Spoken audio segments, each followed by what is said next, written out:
আসসালামু আলাইকুম, সবাইকে স্বাগত জানাই এখনকার সংবাদ বিশ্লেষণে।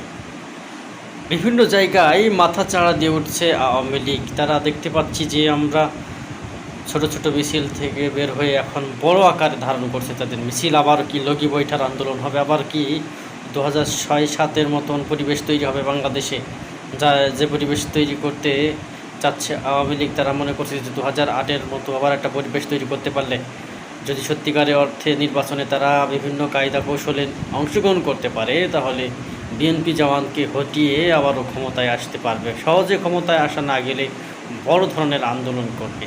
আর সেই আন্দোলনে কি জামাত ইসলাম আওয়ামী লীগকে সমর্থন করবে না? এতদিন যে ভুল কাজ করেছে, সামনের দিনে জামাত ইসলাম আর ভুল কাজ করবে না। তারা বিএনপির সঙ্গেও যাবে না, আওয়ামী লীগের সঙ্গে যাবে না। তারা এবার 300টি আসন দিয়েছে, আমরা দেখতে পেয়েছি। তাদের লক্ষ্য এবার সংসদে সরকারি দল গঠন করা। কী মনে হয় আপনাদের? অবশ্যই কমেন্ট বক্স খোলা আছে আপনাদের জন্য। কমেন্ট বক্সে আপনাদের মূল্যবান মতামতটা জানাবেন। আমরা যতটুকু বুঝতে পারছি যে জামাত ইসলাম যদি সত্যিকার অর্থে এই রাষ্ট্র ক্ষমতায় যেতে চায়, তবে তারা এককভাবে যেতে পারবে না। এই জন্য তাদের অন্যান্য ইসলামিক দলগুলোরও জোটবদ্ধ সহযোগিতার দরকার।